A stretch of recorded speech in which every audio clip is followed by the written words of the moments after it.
Bien, vamos a dar seguimiento al tema de esta semana y vamos a seguir hablando de magnetismo. En esta ocasión vamos a hablar de la densidad de flujo magnético y de flujo magnético.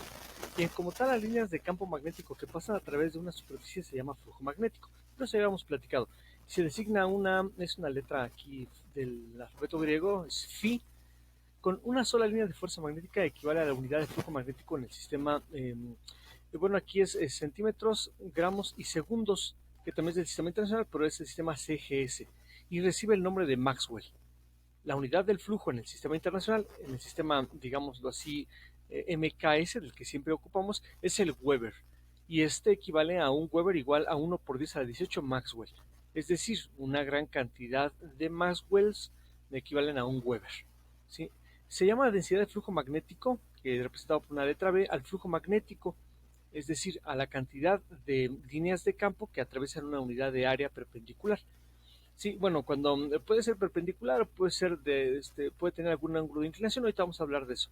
De tal manera que entonces la fórmula que tenemos que B, es decir, la densidad de flujo magnético es igual al flujo magnético dividido por el área cuando es perpendicular, por eso tiene este símbolo aquí, que es como una especie de T invertida, que significa que forma 90 grados, como en este ejemplo que tengo aquí. Ahorita vamos a hablar un poquito más adelante de ello. Bien, la densidad de flujo magnético, pues continuamos hablando de lo mismo. La unidad de densidad del flujo magnético es el Weber sobre metro cuadrado. Recuerden que en el sistema internacional entonces vamos a usar Webers y como siempre metros cuadrados. No pueden ser centímetros cuadrados ni kilómetros cuadrados, son metros cuadrados, que se denomina Tesla y se designa con una letra T mayúscula. Un Tesla equivale entonces a un Weber sobre metro cuadrado. Sí, entonces, bueno, si hablamos de este tipo de cantidades, son cantidades muy grandes, no quiere decir que no existan, pero nosotros vamos a hablar de cantidades muy pequeñas cuando hablamos de ejercicios donde tenemos centímetros, por ejemplo, ¿no? O centímetros cuadrados. La densidad de flujo magnético representa el campo magnético en un punto dado. Es una cantidad vectorial B, cuya dirección es la del campo magnético. Otros nombres dados a B son inducción magnética y coloquialmente intensidad del campo magnético. Las líneas de campo magnético que pasan a través de una superficie se llaman flujo magnético, bueno, esto lo hemos visto. Y aquí vemos otra posibilidad, por ejemplo, aquí puede ser así como tal, aquí tenemos unas líneas de campo que van de norte a sur, como ya lo hemos platicado, y atraviesan un área. Y esta área que atraviesan, bueno, aquí forma un ángulo de 90 grados, está completamente perpendicular al flujo magnético. Esta área que está en color azul es perpendicular, o sea, forma un ángulo de 90 grados. Pero puede darse el caso de que no sea así. Aquí tengo, por ejemplo, esta área que está inclinada tiene un ángulo de inclinación, sí, entonces aquí van a cambiar un poquito las cosas. Sí, entonces las fórmulas que vamos a ocupar cuando en todo caso va a ser aquí la densidad del flujo magnético es igual al flujo magnético sobre el área, y cuando tenemos un ángulo que sea diferente a 90 grados vamos a ocupar el seno del ángulo. Y no quiere decir que cuando sea 90 grados no existe. De hecho, podemos dejar lo mismo, pero el seno de 90 grados es igual a 1. Y cualquier número multiplicado por 1 nos da el mismo número. Entonces podemos ocupar solamente esta fórmula. Y obviamente despejando de aquí el flujo magnético, nos queda flujo magnético igual a la densidad por el área por el seno del ángulo. Ahorita vamos a aclararlo un poquito en los primeros ejercicios. Bien, vamos a resolver entonces aquí los ejercicios que tengo. Y dice así. Dice, un flujo magnético, de favor sí es importante tener siempre la calculadora a la mano, y también les sugiero mucho resolver los mismos ejercicios que resuelvo para que vean cómo quedan, y si no les da el resultado pues pregúntenme por favor para que se puedan aclarar las dudas antes de resolver sus cuestionarios, para que salgamos lo mejor que se pueda. Bien, dice así, un flujo magnético de 3 por 10 a la menos 5 Webers pasa a través de una espiral de alambre que tiene un área de 0.02 metros cuadrados. Si el plano del espira es perpendicular al flujo magnético, determina la densidad del flujo magnético. Bien, ¿por qué estos ejercicios? Y de pronto a lo mejor no hay un contexto, y creo que en los libros de texto tampoco lo hay, pero bueno, en algunos casos sí. Pero vamos a tratar de entender de qué estamos hablando antes de pasar a hacer el ejercicio. Bien, cuando yo tengo aquí, por ejemplo, voy aquí a dibujar, ¿no? Cuando hablo de electricidad, hablo de flujo magnético, hablo del campo magnético, de espiras de alambre. ¿Cómo que espiras de alambre? Bueno, se refiere estrictamente a situaciones que se dan, por ejemplo, al interior de un motor eléctrico o al interior de un generador eléctrico, que es donde tenemos estos campos de fuerza. ¿Sí? ¿Recuerdan cuando veíamos eso de la brújula, el experimento el experimento que hice apenas? Bueno, pues precisamente es lo que estamos observando. En espiras de alambre se refiere, bueno, a embobinados de alambre, alambre regularmente de cobre, ¿sí? Se hace pasar aquí un flujo, o se hace pasar más bien, perdón, una corriente eléctrica, y eso genera con ello un flujo magnético, ¿sí? Y este flujo magnético, bueno, se provoca para que podamos hacer girar, por ejemplo, un motor eléctrico. Vamos a ir encaminados en ese sentido, y ahorita estamos viendo un poquito de teoría, lo que veíamos el día de ayer, y hoy un poquito de ejercicios, un poquito de práctica, pero esta práctica va a encaminar exactamente a lo mismo. Sí, que hablamos de embobinados eléctricos, de espiras, se llaman espiras o embobinados, y seguro que ustedes han visto un motor eléctrico en su interior tiene precisamente estas espiras de cobre. ¿Y qué es lo que generan? Bueno, generan un campo magnético, sí, y este campo magnético tiene un flujo, sí, que hace que estas espiras de alambre se muevan, sí, o en ocasiones son imanes que tienen también un flujo magnético que logran hacer girar precisamente embobinados de cobre. Y de eso es lo que estamos hablando, ¿no? Bueno, en este caso voy a tratar de dibujar aquí, bueno, aquí tengo vamos a pensar así, ¿no? Que tenemos aquí un imán, a ver, permítanme, vamos a tratar de representarlo un poquito mejor aquí, bueno, aquí tengo aquí una barra de imán, ¿no? Y aquí tengo otra, ahí está. Bueno, y por ellas, a través de ellas va a pasar aquí entonces voy a dibujar aquí de manera así completamente perpendicular, es decir, formando un ángulo de 90 grados, un área, es decir, por aquí, ¿sí? Y va a pasar entonces, dijimos aquí, un flujo magnético. Dijimos que va de norte a sur, es decir, va a ir de aquí hacia acá, más o menos así, ¿no? Ahí está. Yo tratando de representar un poquito lo que dice el texto. Listo. Entonces yo lo que quiero saber dice aquí que, bueno, que hay un flujo magnético que es en Webers, es decir, este flujo que se encuentra aquí es de 3 por 10 a la menos 5 Webers. 3 por 10 a la menos 5 Webers. Es este flujo magnético. Y dice que una espira de alambre que tiene un área de 0.02 metros cuadrados, es decir, el área la voy a dibujar, la voy aquí a marcar en color negro, esta área por la que pasa, que es completamente perpendicular, forma un ángulo aquí de 90 grados, ¿sí? Dice que es de 0.02, esta área que yo aquí pinté de color negro. Dice, si el pliegue de la espira es perpendicular, es decir, ya tenemos aquí 90 grados, el campo magnético, al campo magnético, es decir, aquí a estas flechas negras, determina la densidad del flujo magnético.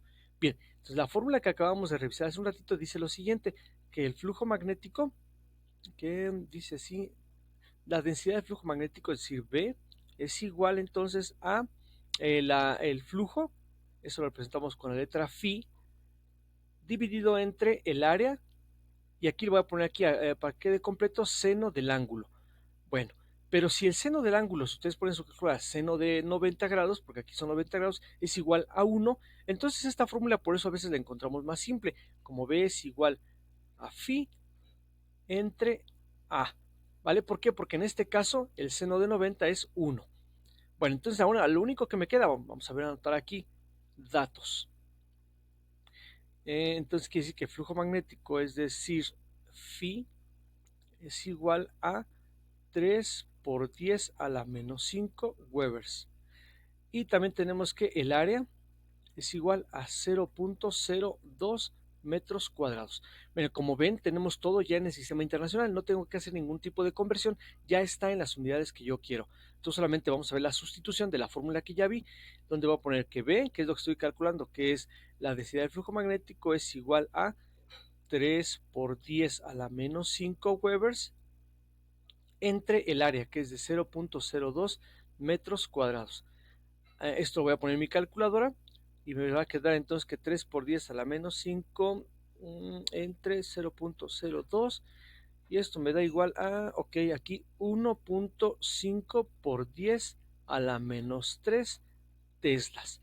Y hasta aquí quedaría el ejercicio. Bueno, si no tengo esto en mis resultados, lo que tengo es esto de aquí. Sería 0.0015 teslas. Es exactamente lo mismo, ¿no? Que es lo que hice, recorrer el punto decimal 3 veces hacia la izquierda. Y listo, cualquiera de los resultados está bien. Bien, vamos a pasar al ejercicio que sigue. Dice así, a ver, permítanme. Ahora sí, es este de aquí. Dice, una espiral rectangular de 12 por 20 centímetros forman un ángulo de 40 grados con respecto al flujo de un campo magnético. Como se muestra en la figura, bueno, ok. Si la densidad de flujo magnético es de 0.4 teslas, determina el flujo magnético. Bien, aquí me está pidiendo algo diferente.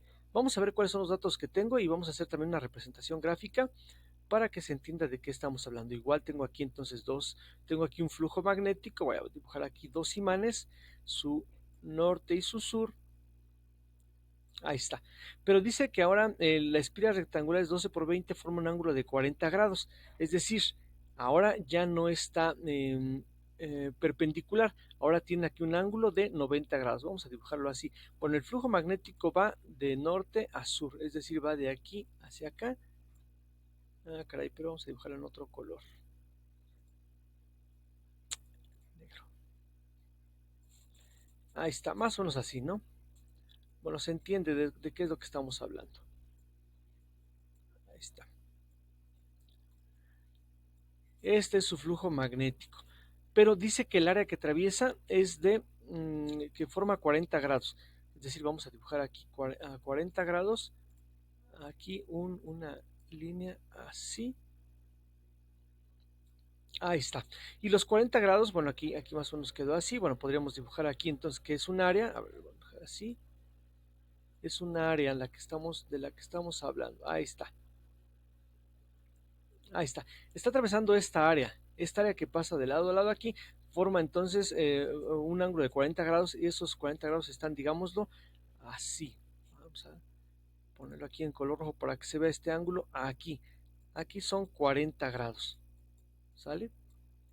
Bien, y estos 40 grados los forma con respecto al flujo y el área que es de 12 por 20. Bueno, aquí está representado más o menos lo que yo le estoy explicando, o lo que dice el texto más bien, y vamos a poner aquí entonces cuáles son los datos que tengo.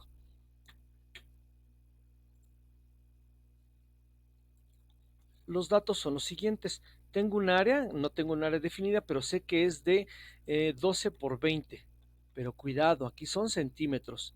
12 por 20 centímetros. Recuerden que necesito que esté en metros. Bueno, aquí el ángulo es de 40 grados y dice que la densidad de flujo magnético es de 0.4 teslas.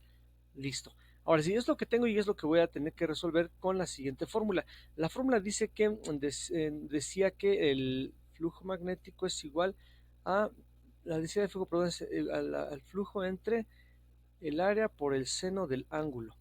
Bien, aunque también, bueno, de hecho les había mostrado otra fórmula donde despejando de aquí precisamente el flujo magnético es igual entonces a el flujo magnético. Simplemente esto le multiplico de los dos lados área por el seno del ángulo y me queda que es B, es decir, la densidad de flujo por el área por el seno del ángulo. Y listo, ya nos quedó aquí nuestra fórmula. Solamente sustituyo. Me queda entonces que la densidad perdón, el flujo magnético es igual a la densidad que es de 0.4 teslas multiplicado por el área, pero el área aquí tengo que convertir esto a metros. Bueno, lo voy a dejar aquí todo junto, lo voy a poner entre paréntesis para que se entienda que es un área. Sí, pero lo puedo dejar junto porque en la multiplicación no importa el orden de los factores, no puedo dejarlo así tal cual y no hay problema. Me quedaría entonces 0.20, bueno, 0.12, perdón. Aquí está ya convertido en metros por 0.20, ya está convertido en metros. Esto es mi área, ¿sale? Es la letra A que está acá ya convertida en metros. Y esto multiplicado por el seno de 40 grados. Listo. Ahora sí, ya solamente lo que tengo que hacer es poner todo esto en mi calculadora y eso es todo lo que hay que hacer. ¿Cómo lo hago? Bueno, voy a poner aquí 0.4 por 0.12 por 0.20 por seno de 40.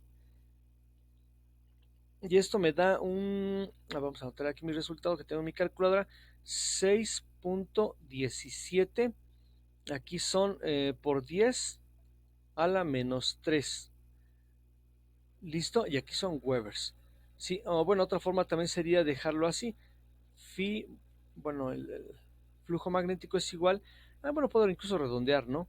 0.0062 Webers. Y eso sería todo. Bien, espero que haya sido, se haya entendido el tema, es de lo que vamos a estar hablando próximamente. Vamos a continuar hablando precisamente de lo que pasa en los flujos magnéticos, qué es lo que pasa cuando hay una carga eléctrica incluso ahí en medio, ¿no? Bien, eso es todo, chicos, que pasen excelente día. Resuelvan por favor con mucha paciencia y calma los ejercicios. Hasta luego.